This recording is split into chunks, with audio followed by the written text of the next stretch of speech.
উদ্যোক্তা এবং ব্যবসায়ী অনেকে মনে করেন দুটো একই জিনিস, কিন্তু সম্পূর্ণই ভুল। দুটি জিনিস একেবারেই ভিন্ন। একজন উদ্যোক্তা তিনি ব্যবসায়ী হতে পারেন, কিন্তু সকল ব্যবসায়ী উদ্যোক্তা নন। কেন সে কথাটি বলছি, এই বিষয়গুলো নিয়ে আজকে একটু বিস্তারিত আলোচনা করব।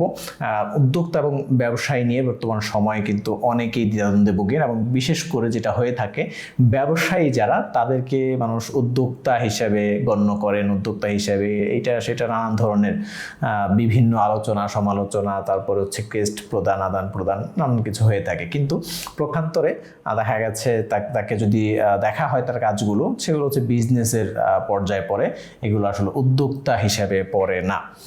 দেখুন, উদ্যোক্তা কে আর বিজনেসম্যান কে, ব্যবসায়ী কে, এটা নিয়ে আমরা আলোচনা করি। প্রথমে আলোচনা করি যে আসলে ব্যবসায়ী কে।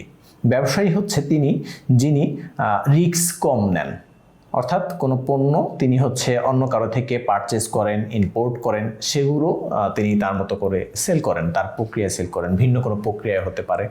এটা হচ্ছে তার সেলস প্রক্রিয়া, কিন্তু এটা কিন্তু উদ্যোগের কিছু না। এটা উদ্যোগ অলরেডি মানুষ নিয়ে নিয়েছে, মানুষের কাছে পরিচিত হয়েছে বা হচ্ছে। তো এইটা হচ্ছে বলা হচ্ছে বিজনেসম্যান। অর্থাৎ ধরুন এখানে যে ফোনটা যে আমার হাতে আছে, এই ফোনটা যেই আউটলেটগুলো হচ্ছে বিক্রি করে বাংলাদেশ, দেশের বাইরে, বিভিন্ন জায়গায়, তাদেরকে কি আমরা উদ্যোক্তা বলবো? কখনোই না। তারা হচ্ছে বিজনেসম্যান, তাদের ব্যবসা, তারা ব্যবসা করেন, তারা উদ্যোক্তা না। তারা এটা এক জায়গা থেকে কিনেন, লাভ করে আরেক জায়গায় বিক্রি করেন। আরেকজন উদ্যোক্তা কিন্তু আসলে সেই নন যিনি হচ্ছেন শুধুমাত্র বিজনেসে চিন্তা করেন, তিনি উৎপাদনে চিন্তা করেন, নতুন কিছু উদ্ভাবনে চিন্তা করেন। দেখুন, এই বিষয়টা আর একটু সহজ করে বলি। আপনি 1 কেজি আপেল কিনলেন হচ্ছে 250 টাকা দিয়ে, আপনি সেটাকে 300 টাকা সেল করে দিলেন। এটা হচ্ছে আপনি একজন ব্যবসায়ী। প্রক্ষান্তরে আরো একজন ব্যক্তি, তিনি হচ্ছে 1 কেজি আপেল কিনলেন। 1 কেজি আপেল কেনার পরে সেই আপেলগুলো সে সাধারণভাবে বিক্রি না করে সে একটা ব্লেন্ডার কিনলেন, ব্লেন্ডার মধ্য দিয়ে সে হচ্ছে একটা আউটলেট সাজালেন, আউটলেট সাজিয়ে সেখানে সেগুলোকে ব্লেন্ড করলেন। সেটার মধ্যে হয়তো আরও কিছু ম্যাটেরিয়াল দিলেন, চিনি দিলেন, ইত্যাদি ইত্যাদি আরও কিছু ম্যাটেরিয়াল দিয়ে সেটাকে একটা জুস তৈরি করলেন। প্রত্যেকটা আপেল থেকে একটা করে জুস তৈরি করলেন। একটা জুস বিক্রি হলো 180 থেকে 200 টাকা করে। 1 কেজি আপেলে হচ্ছে 5-6টা বা 7টা আপেল থাকলে সেটাকে কিন্তু 1000-1500 টাকার মতো সেল করে ফেললো।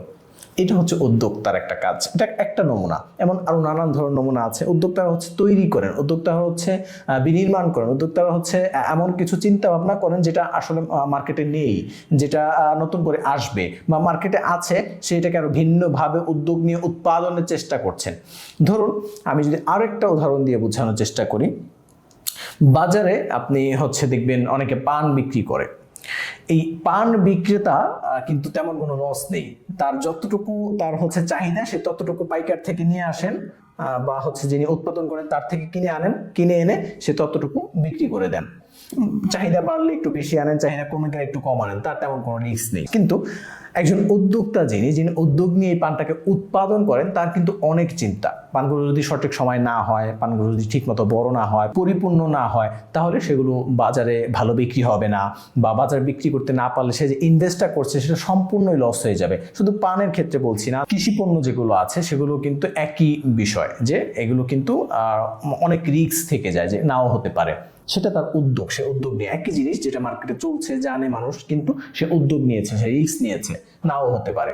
কিন্তু একজন ব্যবসায়ী কিন্তু সেই রিস্ক থেকে অনেকটাই মুক্ত, অনেকটাই কম। সে যেই পণ্যটা আনে সেটি সে সেল করে দিবে, সেটি সে সেল করতে পারবে, সেই ভরসা থেকে কিন্তু সেইগুলো এনে থাকে স্বাভাবিকত পাইকার থেকে। এই হচ্ছে ব্যবসায়ী এবং উদ্যোক্তার একটা বড় পার্থক্য। ধরুন একজন ইম্পোর্টার, সে হচ্ছে এমন একটা পণ্য যেটা বাংলাদেশে অ্যাভেলেবেল না, সেটা বহির্বিশ্ব থেকে এনে বাংলাদেশে সেল করে।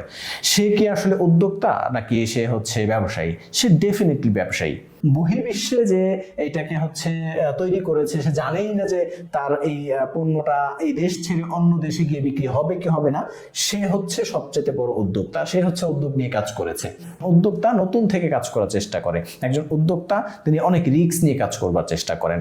তাই মাথায় রাখতে হবে যে একজন ব্যবসায়ী মানেই কিন্তু একজন উদ্যোক্তা না, এবং প্রত্যেক উদ্যোক্তাই কিন্তু ব্যবসায়ী হতে পারে।